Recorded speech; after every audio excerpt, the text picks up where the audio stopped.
All right, it's Sunday, and that means it's time for another shot of Mark's whiskey.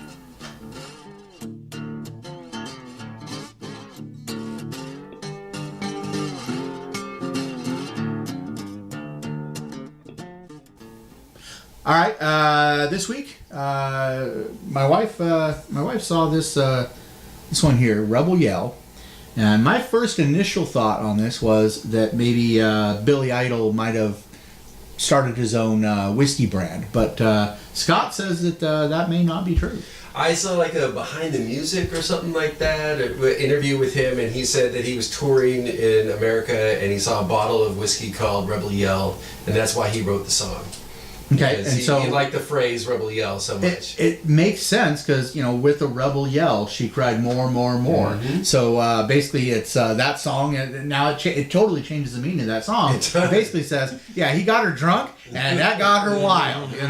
So with a Rebel Yell, we're gonna cry more, more, more. And Jeff the bartender, we always like to have the smartest guy in the room pour the whiskey. So, because I was told I can't be trusted. Because I'm hoping not. I suck at that. So, yeah. I just want to make it so I look sober compared to you guys, so I pour you more. Damn. I'm starting to see a flaw in the whole film 3 episodes at one time. Just don't go for 5. Just don't go for 5. We learned that last time. I think we made it to 6. Didn't we make it to 6? No, I think we wanted to make it to 6, and I saw the footage on 5, and I went, yeah, we need to stop. So we are the casual whiskey podcast, but we definitely like to find that balance between keeping it casual, enjoying yourself, but know that whiskey is not just about getting all messed up. There's a flavor to it. There's an art to it. There's a style to it. And so we want to find that balance. And we want to find the whiskeys where you're not spending a fortune, but you still can enjoy the beverage. So anyways, this is Rebel Yell.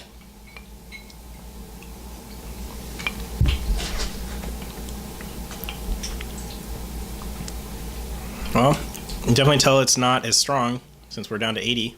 Mm-hmm. Yeah, it's the initial taste on the tongue is quite similar to last week's Old Forester. Yeah. Very caramely, very sweet, but the bite is definitely more like a cheaper whiskey. Well, and it was not expensive. It was $11.99 before tax. So, yeah. So this is definitely one of the more cheaper whiskeys that we've had on the show. $11.99 in case you didn't hear my wife from behind the camera. So I'd say for a whiskey that cheap, it's actually pretty good for being that cheap. Yeah, absolutely. Yeah, I didn't look. What proof is that? This is 80. 80 so proof. 80 proof, and it's really light. Yeah, you can tell It is the color really difference. light. It's Yeah, pale. you can see. Yeah. And So let's compare that to the color of that to last week's Old Forester, and the color difference is quite similar, but I don't know. I think one is darker than the other. I think the Old Forester is definitely darker, but yeah. And you can tell more in the glass than you can in the bottle, actually. Yeah, But yeah. So yeah, I'd say this is more of a sweet, mellow than in the. I don't get as much of the smoky as you were saying. no, Right. maybe a summertime. Yeah, nice, mellow summertime whiskey. It also is good enough and cheap enough that I wouldn't mind using it in mixers. Right. Yeah. So this is with $11.99. That's definitely mixer level usually. right. Yeah, So and this one's a mixer that you're not going to regret. Right.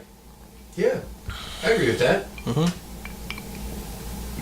So I'd say normally I would probably give kind of a weak thumbs up because it's not the best tasting. But if you can, as we found it for $11.99, if you can find it that cheap, I think this is well worth $11.99. This is Totally worth $12. Yeah. This absolutely. is as good as a lot of $30 whiskeys I've had. Mm-hmm. So And the thing to note is, we've opened these bottles just before this. Yes. So who knows how it'll taste in a week or two when they actually get a chance to breathe a little. And Right, yeah. so that's the one thing about, I like that we do all these whiskeys and everything. but I don't know how true the flavor is. Like if you're gonna do an actual tasting, like at a distillery, they've already they've had the bottle open for a while or whatever, and so this one I think it might actually have more change go on than the others, because I think with this flavor profile, I think it might actually be a little bit better after it's aged or been open for a week or so. Okay. But. All right. So, anyways, this is Rebel Yell whiskey, and thanks, Billy. I think that's a good later podcast topic is decanting versus fresh out the bottle. Yes. Yeah. Well, and this would be a good one. We can buy another bottle that's unopened and wait till this one ages and. Yeah, maybe compare the after the bottle with the things. So, I mean, it's $11.99. Yeah, so just don't kill it, and we'll have a little bit of. I won't. Don't thoroughly kill it for the after the bottle. Yeah. Okay. All right. So, that's it for this week's podcast. We're gonna have a little bit of a whiskey soaked interrogation with this guy coming up next, and maybe a little later we'll have Burt Webb might have some.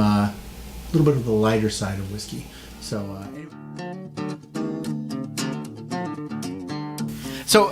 now one of the things that we were talking about earlier and kind of hinted to is, this is a bourbon. We got some Scotch that we tried recently. In one of the after the bottles we did a Scotch. So I don't know how much. Now a lot of the things between bourbon and Scotch are where it's actually made. Right. You got Canadian whiskey is obviously made in Canada. Irish whiskey is obviously made in Ireland. Scotch is made in Scotland. Bourbon is made in U.S. Now a lot of that's location, and there's a little bit of a recipe difference. But have you noticed a lot of that has kind of a bleed over? Like, if you did a blind taste test against certain Scotches and certain bourbons, you wouldn't be able to tell that it was a Scotch or a bourbon. Sure. I think there's a lot of those flavors that carry across. I mean, certainly things like wood and smoke and those things carry across, whether it's Scotch or it's Irish whiskey or it's bourbon or it's like American whiskey or Canadians or any of those things. I think there's similar flavors that carry from place to place, and the mash, what you make it from, the grains that you make it from influence it too. But really, it's the aging process and the type of barrels that you put it in, and I agree. I think there's similarities across all the different types. I love. Well, let's face it. I like to drink. I like my whiskey alcoholic. Right. As I've gotten older, my tastes have matured too. So the things that I drank when I was younger, I wouldn't touch now. Night Train, certainly. Cisco, Boone's Farm. Boone's. That's the one I was trying to think of. Boone's. I think I'm about to puke. I'm about to vomit just from thinking about Boone's. No, but even things like Jack Daniel's doesn't really appeal to me the way that it used to. Yeah. I mean. Sorry, Ghost of Lemmy. No, I know, yeah. Lemmy. I'm sorry, man, but. Now, one thing I find with a lot of these more mainstream whiskeys, you've got your, especially with the bourbons, you've got your Jack Daniels, you got your Evan Williams, you got your Jim Beam, right? And their classic flavor that everybody drinks, and a lot of college kids drink. If you go for their higher level up. Right. If you go to their high level version, right, it's a completely different beverage, and it's completely different, and so you can't necessarily judge it by the brand name. You kind of almost have to judge it by price. Yeah. Have you done like Gentleman Jack versus Jack Daniels on the We podcast? Actually did there's an earlier episode. We highly recommend you watch this episode. Absolutely. Where we actually did a blind taste test of Gentleman Jack versus Jack Daniels. And that one, we got to say, it was all marketing. There's so little difference. It's not worth it. And my two co-hosts, Jeff, who is on every episode, and he had a friend of his, and they actually liked the standard Jack better than the Gentleman Jack. Oh, interesting. So, okay. Gentleman Jack is one that I gotta say it wasn't that great. So maybe their single barrel, private reserve, that might be good. But the Gentleman Jack, and I'd still love to try the what is it, $50 a bottle, I think. $100 a bottle if it has Motorhead Snaggletooth on there. But yeah, they have to produce more than 220 some bottles. 288, I believe it was. Yes, right. Yes, and if you blinked, it was sold out. So, but yeah, the if you go higher end with those mainstream brands, I don't think Boone or Night Train has a higher end. They don't actually. And I think with that level, I think I'd still be afraid to drink it, but because I'm not 16 anymore. But but yeah, but it's interesting with those different flavors. You can have those mainstream brands that are kind of mocked with beverage connoisseurs, but you go to those higher level, the single barrel private reserves, that they actually are. Pretty good, and they're nothing like what you would expect from a Jim Beam or an Evan Williams. So I had an experience like that with rum, actually, with Bacardi. And Bacardi, the standard Bacardi, or the 151, right? It's the Bacardi is what you drink to get drunk. Right. Yeah. However, it's not flavored. Bacardi makes an aged in oak barrels, 8-year-old rum that is really good. Yeah. And is like a sipping sort of thing. Have you guys done Pendleton on this show? I don't think we've done Pendleton. Okay, no. so that's a whiskey. It is a whiskey. Okay. It is made in. It's a Canadian, but I think it's bottled in Pendleton, Oregon. So it's associated with like the Pendleton Roundup down there, the rodeo that they have down there every year. Pendleton whiskey is fine. It's great. It's a Canadian. You'll like it. Standard status quo. Status quo. It's not horrible, not great. It's probably, it might be a little better than Crown Royal. I mean, it's that doesn't say much. Yeah, it doesn't say much, but it's a fine. So I have a bottle of Pendleton Director's Reserve that is like aged, and it came in a laminated box with a glass front on it and velvet and the whole thing. It's like drinking candy. It's the nectar of the gods. It is so amazing. It's also $150 a bottle. It better be damn good for that price. No, it is.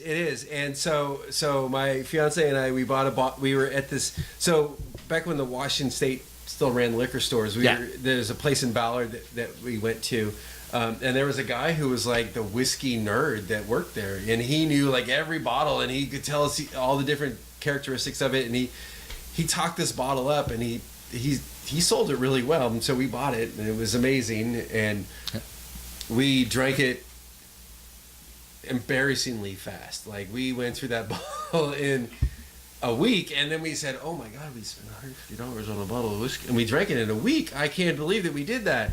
So we went back and bought another one because that's what you do, right? And we drank that one in a week. Yeah. So then we had to put it. So then we went back and bought a third bottle and put it away. And the agreement was that we wouldn't touch it until we bought a house. So we bought a house in May, and then we went back and oh my God, it still is fantastic. Yeah. So if I can convince Hannah to let me bring it down, perhaps for a future podcast, we could have a Pendleton versus. We would not cry if you brought a $150 bottle of whiskey down. We would not cry. Baby, please, can I bring it down? We may, pretty much open door. They won't drink it. They won't drink the whole thing. I mean, just some of it. Just some of it, yes. Now, one of the things that Matt Hickey of Forbes brought up is you go bar to bar, and you could have one bar charge $5 a shot, and then you go to another bar, and that same exact shot is $20, and then some $20 shots you go to other bars, and they're like $100 a shot. Right. So like when you go to a bar, and you want a good shot of whiskey, how do you order that shot of whiskey to make sure that you get something you haven't tried before but is high quality? Oh, that's a tough one. So actually, Matt Hickey, he brought a bottle of 18. What was it called? 18. It was an It was the Evan Williams high end. Yeah, the Evan Williams high end. We'll put it in the credits down below. What that was. And actually, I've had that whiskey, and it's delightful. Yes. It was a little vinegary, from what I remember. I'm trying to remember if it was vinegary or not. Anyway, so when I go to a bar, honestly, where I take risks is at home. I don't typically take risks when I go out to a bar. So I'll typically go with a known quantity, and I'll give their. It depends on sort of my mood too. So depending on what sort of mood I'm in, I'll want to drink whiskey, or I want to drink tequila, or I want to drink rum, or you know. Yeah. So I get in moods and decide what I want to drink. If I'm in a whiskey mood, rather than risk something that I'm unsure of, I'll typically pay whatever for a known quantity. So whether it's a Knob Creek or a Bullet or Maker's Mark. I mean, sometimes that's what you have available to you. So typically, I try not to risk it in a bar because you never know, right? I mean, you could pay $12 for a shot of something and think it's terrible. So why would I want to do that? Right. Yep. But yet, I don't have any qualms about dropping $30 on a risky bottle for the house. Like, I don't know what that is. Like, and 30 bottles, I found that for me, 30 bottles for a bottle of whiskey is a really good price. If you stick around the $30 price range, you get something that's not rot gut, but it may not be like your higher end $150 bottle, but it is a decent quality. It's a good risk. Right. That is the good risk price. Right. Anything below that, once you get into the $11.99 price range, it's a little bit of a risk. This actually turned out to be pretty good for $12, but once you get below that $30 price range, you're playing risky. But you may have wasted your money. You may end up mixing a lot of Coke with that. But so Coca-Cola. I was confused there for a second. Yes, Coca-Cola, absolutely. What was it? I can't remember which comedian holy crap, it was the 90s again. Like, I don't know. I can't remember which comedian said it. I'll put that in the credits. But there was a comedian that said one of the best lines about that Coke. He said there's a place for drugs and experimenting. There's a time and place for drugs and experimenting, and that's called college. Right. So, but on that note, unless you have any final notes, I think we're going to call that a wrap. And I don't think so. I think drink more whiskey. It's good for you. I think where can people go to find all the music of Scott Adams? Well, so there's lots of different places. Spike and the Impalers has a Facebook page, which is, I think, facebook.com/Spike and the Impalers. Okay, and then we'll link to that in the credits. My band Molasses has a page, which we'll link to in the credits as well. And then I play another band called Shameless Hussy, which is a fantastic band, and we have a. Now that is also a cover band, right? That is also a cover band. With nowhere near the production of Spike and the Impalers. Nowhere near the production of Spike and the Impalers. Although fantastic band, great horn section, like 4 or 5 part harmonies, and we try to do clever arrangements of cover tunes. So we try not to do the stock arrangement of it. They have a website, shamelesshussy.net. Okay. And I can't stress that .net is important. .com takes you to a horrible place on the internet. Kind of like for the longest time, there was whitehouse.gov and whitehouse.com, and you did not want to go to .com. Right. All right. Well, thank you very much for yeah, man. Well, thanks for hanging out with us, and glad to come down and do it. We'll see you next time with another episode of the Mark's Whiskey Podcast and Whiskey-Soaked Interrogations. There is anger in my butt. There is anger in my butt. Very hateful butt. Yeah. yeah. Help my butt. Do. Yeah. Until next week, this is Mark's Whiskey Podcast. Yep. Cheers.